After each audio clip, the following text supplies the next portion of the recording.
Participação popular e justiça social. Bandeiras dessa mulher formada em Direito e História. Nascida na cidade de Araraquara, foi lá que implantou o orçamento participativo, foi secretária de governo e em 2008 eleita vereadora. Hoje está em seu primeiro mandato aqui na Assembleia Legislativa de São Paulo. Eu converso com a deputada Márcia Lia, do PT, eleita com 70.945 votos. Deputada, muito bem-vinda à Assembleia de São Paulo, diretamente de Araraquara, cidade do nosso ex-deputado, hoje ministro Edinho Silva. Mas eu queria começar por lá mesmo. Vamos voltar um pouquinho à história da Márcia Lia, não deputada. A Márcia Lia criança. Como é que foi a infância da Márcia Lia em Araraquara? Como é que era a família da Márcia Lia? Bom, a Márcia Lia nasceu em 1958, de família muito unida, mas uma família bastante humilde. Meus pais lutaram muito com a vida para poder estudar a minha irmã. Eu tenho uma única irmã, Cristina, que mora na cidade de Ilha Solteira. A minha família é uma família muito, como é que eu vou dizer para você, uma família que me ensinou muita coisa boa, né? Me ensinou a ser uma pessoa honesta, me ensinou a ser uma pessoa humilde, me ensinou a ver a vida como realmente a gente tem que ver, né? Olhando o próximo, buscando sempre a justiça, buscando sempre melhorar a vida das pessoas que mais precisam. Então eu tenho histórias lindas na minha infância. O que faziam Dona Clarice e seu José? O seu José foi pedreiro. A Dona Clarice, quando eu era pequenininha, lavava roupa para fora. Nós somos uma família muito simples. Depois a minha mãe prestou concurso no estado e foi merendeira, né? Então, eu durante a minha infância eu convivi muito com essa vida da minha mãe, né? Então eu tenho lembranças da dificuldade da nossa vida, da dificuldade que era naquela época, há 50 e poucos anos atrás, né? Uma família humilde, uma família que não tinha muito do que tem hoje por conta de programas sociais. Então, eu cresci numa família que eu tenho muito orgulho. Duas meninas. A relação era boa? Tinham brigas? Como é que era essa relação? A filha mais velha com a irmã mais nova? Era um pouco mãe? Como é que é isso? A diferença de idade era bastante grande, né? Quase 8 anos de diferença. Então eu fui assim meio que a tutora, né? Uma segunda mãe da minha irmã, como a minha mãe trabalhava, meu pai trabalhava. Então muito tempo eu cuidei da minha irmã, da Cristina, né? E a gente sempre teve uma relação muito boa até hoje, né? A minha irmã é casada, tem dois filhos, 2 meninos, ambos já moraram na minha casa, né? Hoje o Rafael, o caçula, estuda, faz engenharia de produção em Araraquara e mora comigo, o que me dá muito orgulho. Conta uma história da Dona Clarice e seu José, uma história que marcou realmente a sua vida, que a senhora traz como lição até hoje. A minha mãe sempre foi uma pessoa muito rígida, muito correta, muito rígida. Então eu me lembro que a gente morava numa casa relativamente pequena, mas uma casa bem confortável, uma casa... Meu pai era pedreiro, ele mesmo construiu a casa que nós morávamos. E a minha casa, ela era muito limpa, né? Eu me lembro da minha mãe cuidando das coisas com carinho, com afinco. O chão era daqueles ladrilhos hexagonais, né?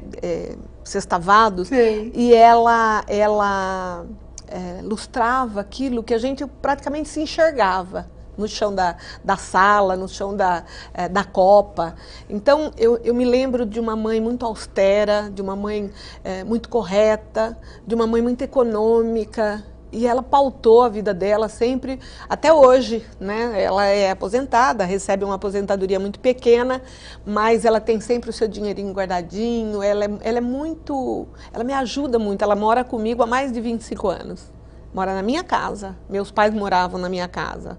Então, Isso, assim, essa história da minha mãe sempre muito enérgica, rígida, cuidando das coisas com muito carinho, com muito zelo, me fez ser uma pessoa extremamente organizada, uma pessoa econômica também, que cuido das coisas com muito carinho. Eu acho que a história mais marcante da vida... As mulheres da minha família são muito fortes. A minha avó, mãe da minha mãe, ela faleceu com 96 anos de idade. E também uma pessoa que, com 95 anos de idade, eu me lembro dela no fundo do quintal fazendo sabão. E aí eu falava assim, vó, a senhora é muito idosa, a senhora não pode fazer isso. Aí ela dizia assim, não, eu vou fazer, eu estou bem, por que eu não vou fazer? Então ela fazia pão, ela passava roupa com quase 100 anos de idade. Todos de Araraquara? Todos de Araraquara. Agora, minha família é de Araraquara. Vamos falar um pouquinho do seu José. Vamos. Que a deixou um pouquinho antes da sua posse aqui na Assembleia. O que seu José deixou de ensinamento? Qual foi o último conselho do seu José para a filha Marciali? Falar do meu pai nesse momento é difícil. É muito recente. É muito recente. Só quem perdeu um ente querido, né, eu também não tenho meu, deputado, então consegue imaginar, né, como é que é difícil para um filho perder um pai. Então, o meu pai era uma pessoa muito alegre, gostava de música. Eu gosto de ópera porque meu pai gostava de ópera. Né? Ele ligava lá o Pavarotti, ligava o Andrea Bocelli e ficava ouvindo aquela música. E eu aprendi a gostar de música, a gostar de ópera com ele, porque apesar de ele ser uma pessoa muito simples, de origem espanhola, acho que a minha família tinha o hábito, né, de... Tem um bom ouvido, o bom né, ouvido, o europeu. Isso, e meu pai gostava muito de música, era uma pessoa alegre, assim, era uma pessoa sempre brincalhão, fazia piada, declamava poesias, então essa ausência dele dói muito. Ele faleceu 2 dias antes da minha posse. E o que ele disse? Qual foi a última palavra do seu pai para a filha? Na verdade, o último momento que eu me lembro dele, palavra não teve, porque ele já estava num processo... Ele ficou 6 meses adoentado na cama, e ele esperou eu chegar numa quarta-feira. Eu tinha vindo para São Paulo para organizar minha vida aqui em São Paulo.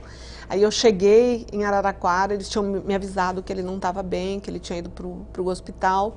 E ele ficou no 24 horas da Unimed até eu chegar.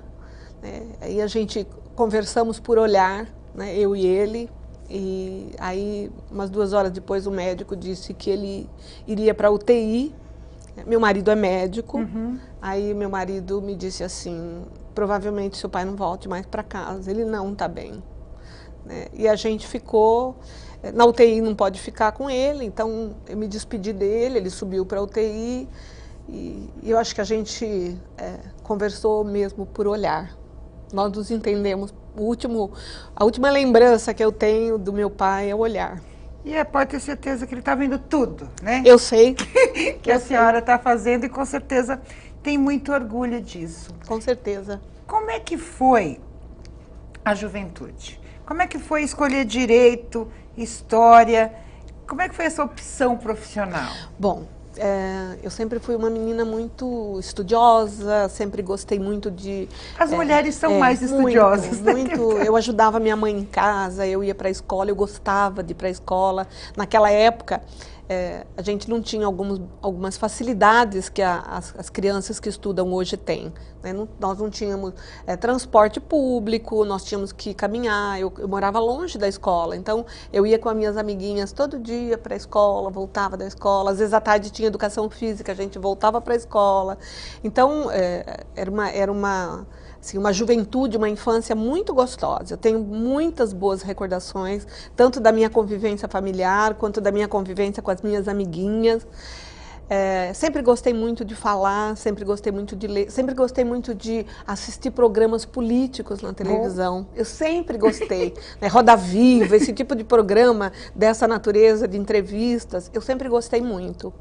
E aí eu terminei o científico, e tinha que escolher o que fazer. Naquela época eu trabalhava, eu era bancária. e eu precisava escolher um curso que eu pudesse fazer no período noturno.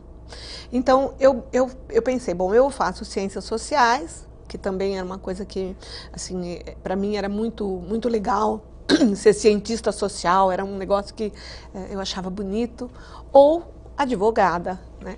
Como foi mais fácil, eu prestei o vestibular e passei no curso de Direito... Lá mesmo, na lá sua em Araraquara.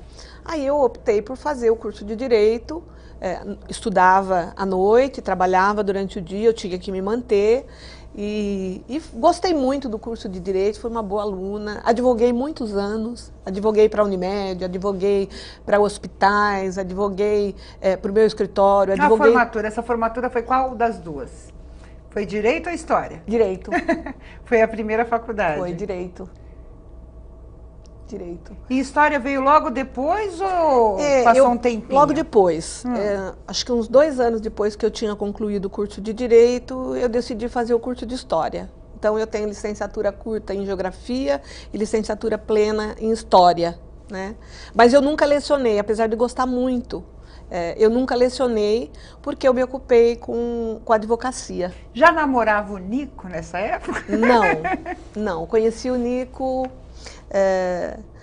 Não, eu conheci o Nicolino no tempo da faculdade, né?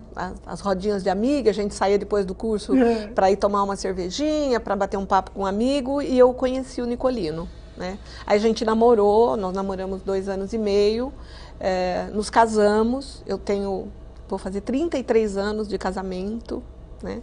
Um casamento sólido, né?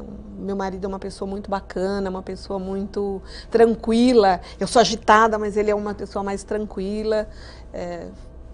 Ambos fazemos o que gostamos, né? Ele é médico por opção. Ele diz que desde os 5 anos de idade, ele disse que ele seria médico, né? Pequenininho, ele já tinha decidido, e aí ele traçou a vida dele nessa perspectiva. E eu... sempre gostei muito de falar, de me comunicar, então o curso de Direito foi um curso que encaixou muito bem na minha personalidade. Agora a senhora falou assim que trabalhou como advogada para a Unimed, sempre voltada para essa questão de direitos das pessoas, ou seja, a gente tem hoje uma realidade extremamente negativa na questão de plano de saúde, né? Um lesar o consumidor a todo momento. Foi por isso? Queria ajudar as pessoas nesse sentido? Nessa área do Também, direito? mas na verdade o início do meu trabalho com a Unimed se deu da seguinte forma. Lá em Araraquara existia um hospital particular, que chamava Hospital São Paulo. Até hoje ele existe e hoje ele é da Unimed. Naquela época, logo que eu terminei o curso de Direito, a Unimed se interessou em comprar as ações dos acionistas do Hospital São Paulo. Entendi. E como eles precisavam, o hospital estava numa situação financeira bastante difícil naquela época, e precisavam de alguém que pudesse contribuir ali no hospital, meio que na faixa, né? Então, eu era recém-formada, meu marido era médico, também era acionista do hospital, eu acabei me envolvendo com essa transmissão do hospital para a Unimed e acabei ficando no hospital, trabalhei 15 anos no hospital. Mas eu não trabalhava exclusivamente no hospital, eu tinha o meu escritório. Durante um período eu advoguei para a Previdência Social, fiquei 6 anos na Previdência Social, advogando para a Previdência. Depois, na primeira campanha do deputado Edinho para a Prefeitura, eu me envolvi. Eu fiz toda a parte jurídica para o Edinho naquela época, porque quem estava cuidando, nós éramos todos duros, né? Uma campanha difícil. E eu me lembro que o Dr. Sérgio Médici, que era o vice-prefeito, que é advogado também, foi promotor de justiça, procurador de Estado, o Dr. Sérgio era quem estava cuidando da parte jurídica para o Edinho. Mas, num determinado momento, compatibilizar a campanha e a parte jurídica ficou impossível. Aí o Dr. Médici me convidou: Márcia, por favor, né, além de você nos ajudar do ponto de vista da política, você não pode cuidar aí das representações, porque o embate era muito grande, né? O Edinho começou com 3%, foi para 6%, foi para 9% e ganhamos a eleição. Foi aí que o bichinho picou? Foi aí que o bichinho picou. E eu nunca mais saí da política. Porque, na verdade, política é sempre um desafio, né?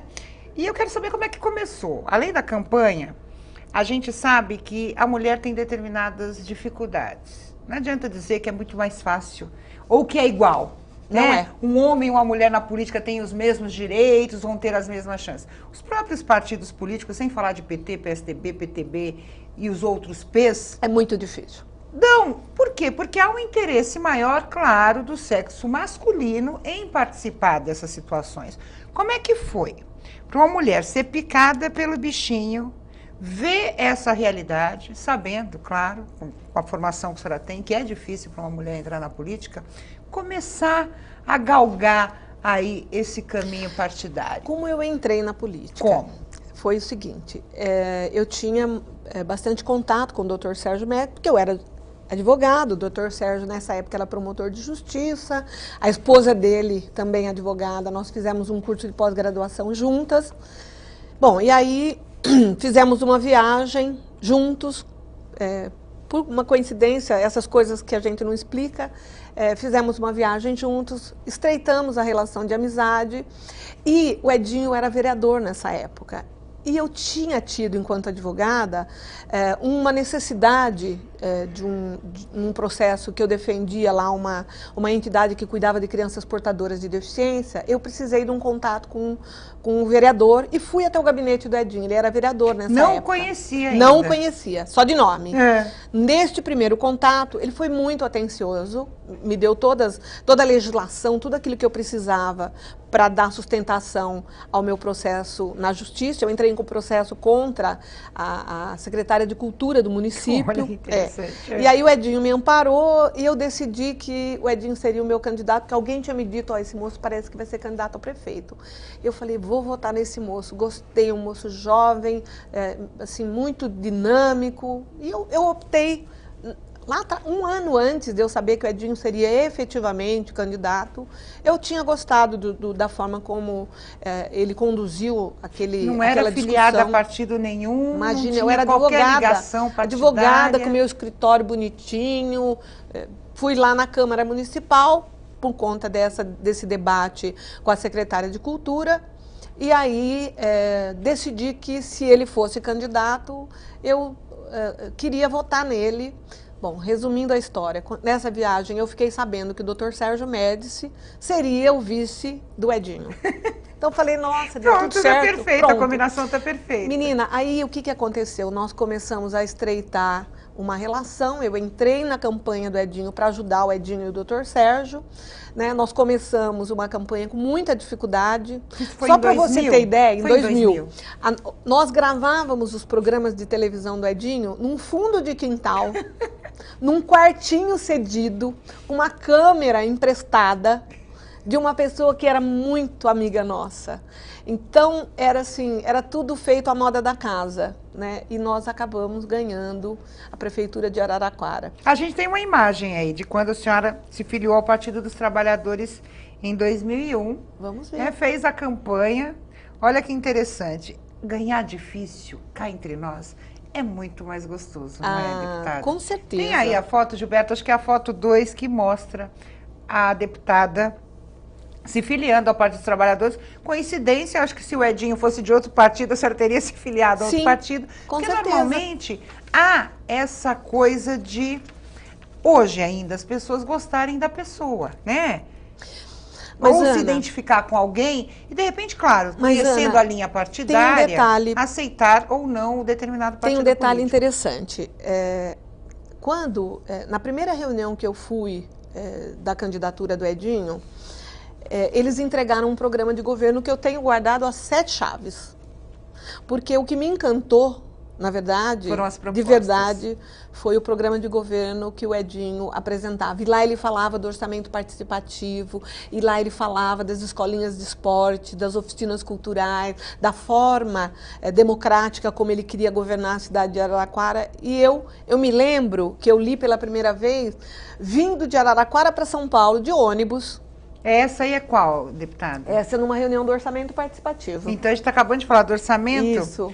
Na verdade, o orçamento participativo era uma novidade. Era uma novidade. Né? Na cidade era uma novidade. Como é que foi criar isso e como é que a população aceitou? Imagina a gente perguntar para a população como é que ela quer gastar o dinheiro que ela contribui. Muito bem. A primeira reunião que nós fizemos em Araraquara, uma cidade que não tinha cultura de participação popular, que não tinha praticamente conselhos, comissões de bairro, associações de bairro, isso não existia em Araraquara. Só para a gente voltar um pouquinho, o Edinho ganha eleição. Ganha eleição. Aí a Marceli é convidada a participar do governo. Sim. E propõe o orçamento participativo? Não.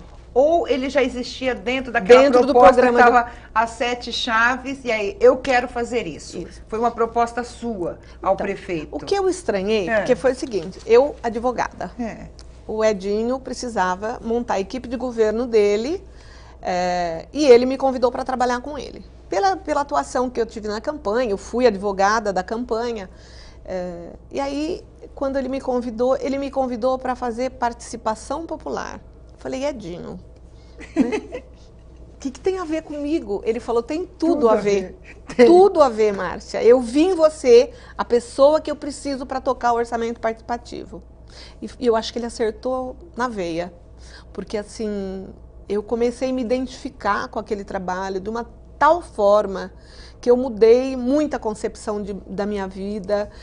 Foi uma experiência maravilhosa trabalhar com a população, sabe, de encontro com as necessidades das pessoas, fazer conversa nos bairros, dialogar sobre aquilo que as pessoas precisavam, a saúde, a cultura, a educação. Mas foi um processo difícil, porque assim, quando a gente fala em orçamento participativo, a gente fala o que a gente precisa, mas o governo não faz. Muitas vezes se implanta o orçamento participativo, não estou falando de Araraquara, outras cidades, e depois não se presta contas à população do que a contribuição dela, como a contribuição dela foi importante e gerou alguma coisa. Como é que a senhora conseguiu fazer a população participar e prestar contas a essa população de que o que ela pediu foi efetivamente contemplado nesse orçamento? Na verdade, nós fazíamos reuniões, várias reuniões, abríamos o orçamento, né? E as pessoas tinham uma quantidade X de recurso, que era a verba destinada para investimento. E tudo aquilo que nós debatíamos nos bairros ia para o orçamento, para a peça orçamentária. Nós incluíamos na peça orçamentária e o Edinho fez. A cidade de Araraquara, ela é conhecida como Araraquara antes do Edinho e Araraquara depois do Edinho. Porque, e o orçamento participativo existe até hoje? Foi mantido? Infelizmente, o governo que nos sucedeu, um governo do PMDB, começou fazendo, mas não no mesmo formato que o Edinho, que nós propusemos. Nós chegamos a participar de debates nacionais sobre orçamento participativo. Foi uma cultura muito interessante em Araraquara. Agora, deputada, veio uma avalanche, né? Porque veio essa coisa da criação do orçamento participativo, veio um trabalho para o Lula, de repente você estava trabalhando para o prefeito, quando viu estava trabalhando para o futuro presidente. Isso, de certa forma, foi um desafio. Em algum momento, a senhora pensou em desistir? Nunca. Tem uma foto aí. Tá aí o Lula, ó. Falei no Lula, no pró-Lula. E isso é gratificante, ver essa evolução do Partido dos Trabalhadores? Eu sou fã incondicional do Lula. Incondicional. Eu acho o Lula um ser humano muito especial, uma pessoa muito carismática, uma pessoa que sente o que fala, uma pessoa que fez... Que acreditou numa mulher. Que fez, né, todas as transformações que esse país precisava. Teve acertos, muitos. Teve erros, alguns. Óbvio, seres humanos, somos seres humanos. Né? E aí você me perguntou do orçamento participativo. Infelizmente, hoje, na cidade de Araraquara, não tem mais o orçamento participativo. E a população reclama? Reclama muito. Porque a gente vai para o próximo passo. Antes, depois da implantação do orçamento participativo, a deputada Marceli foi ser vereadora na cidade. Foi presidente da Câmara. Não. Não foi? Presidente do PT. Presidente do PT. Presidente de um partido que com certeza tinha a maioria masculina. Mas como é que foi? Olha, tá vendo? Isso aí foi em 2008. Primeiro mandato, primeira eleição, primeira vitória. Como é que foi isso? Então, essa minha afinidade, essa minha empatia com a população no trabalho do orçamento participativo me tornou uma referência, né? Uma referência que as pessoas procuravam muito quando precisavam de alguma orientação, de algum encaminhamento. Então, esses 4 anos, eu fiquei 4 anos como coordenadora do orçamento participativo, depois eu fiquei 4 anos como secretária de governo do Edinho, né? O Edinho saía, quem ficava no lugar dele era eu, então eu cuidava da cidade para o Edinho, e no segundo mandato ele ia muito a Brasília para conseguir recursos com o Lula, e a gente fez muita coisa em Araraquara, muitas unidades de saúde, asfalto, educação, cultura. O Edinho transformou Araraquara, mudou. Tanto é que, se o Edinho se candidatar a prefeito em Araraquara, eu acho que ele não precisa sair nem de casa, ele ganha eleição brincando. Mas foi, assim, uma pressão do Edinho para ela ser candidata? Na verdade, Márcia, você na tem verdade, que ser eu não tinha pensado em ser candidata, né? As pessoas diziam, você tem que ser candidata a vereadora. Eu falei, não sei. Aí, bom, resumindo a história, o Edinho pediu para que eu saísse, falou, eu tenho certeza que você vai se eleger. Eu saí, fui a mais votada. Né? Tinha um belíssimo cabo eleitoral. Tinha um belíssimo cabo eleitoral, tinha o trabalho que eu fiz com a comunidade, né? E fui uma vereadora extremamente combativa. Foi difícil, porque Foi a gente difícil. falou mais uma vez, vivemos muito num difícil. país machista, né, Muito deputada? difícil. Como é que foi isso? Foi muito difícil porque na verdade, eu fui uma vereadora de oposição. Fiquei muito tempo, a gente brinca dizendo que para a oposição é pão e água. Eu digo que para mim era só água, pão nunca. Né? Então eu tive um mandato muito forte, o que inclusive me permitiu ser candidata a prefeita na última eleição. E como é que foi? Foi muito bom, eu tive 42 mil votos em Araraquara. Se tivesse um pouquinho mais de tempo e se o prefeito não tivesse ido para a reeleição... Olha lá. Olha quem está ao lado dela. Exatamente. Esse é o deputado hoje ministro Edinho Silva. Mais uma vez cabo eleitoral da Márcia Lia. Isso. Agora, o que faltou? Faltou o quê? A reeleição, ela está meio institucionalizada no Brasil. As pessoas acham que 4 anos é pouco e que o prefeito não conseguiu fazer tudo em 4 anos. Ele tinha a máquina, né? Claro. Ele pegou 33 obras que o Edinho tinha deixado, recurso em caixa do governo federal e do governo estadual. Ele terminou essas 33 obras. Fui eu que fiz. O crédito ficou para ele, né?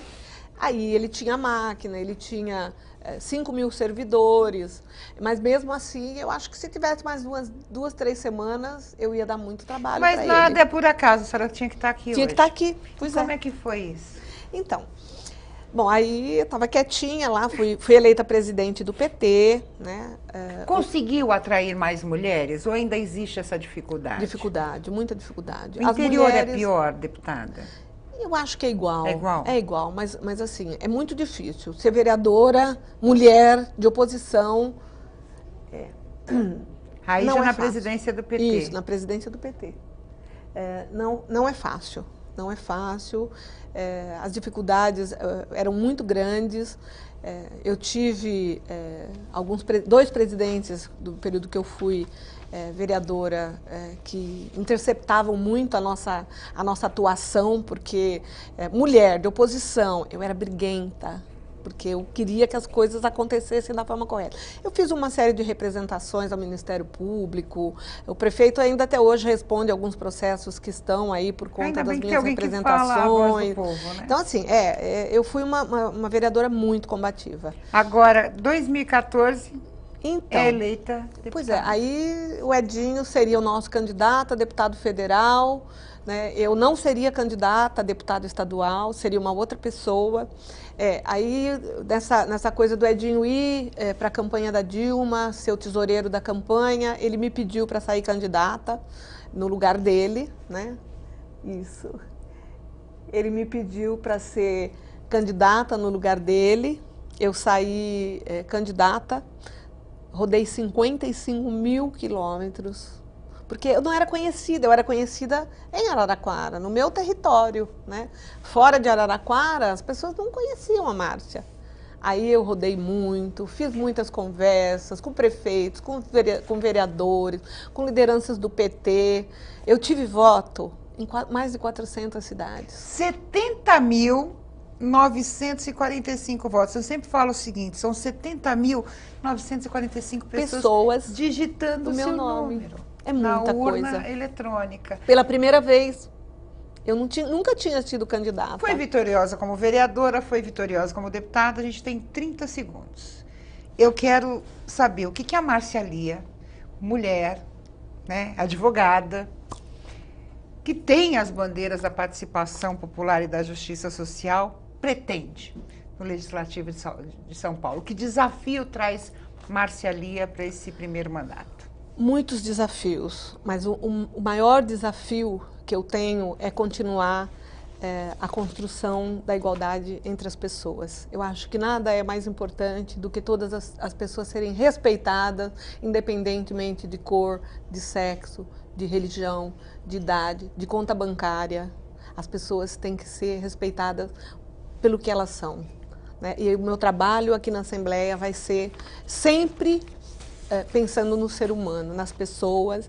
Todos os projetos serão focados dessa forma, né? Pensando na melhoria da vida das pessoas, na dignidade das pessoas, no respeito às pessoas, porque a vida não tem sentido se não forem as pessoas. Que diga o seu José, que vai iluminá-la nesse mandato que eu tenho certeza que vai ser um sucesso. Obrigada. Muito obrigada, deputada Márcia Lia. Prazer enorme. E o nosso autorretrato vai ficando por aqui. Nós temos um encontro numa nova oportunidade. Um grande abraço para você. E a gente conheceu um pouquinho mais da deputada Márcia Lia do PT. Tchau.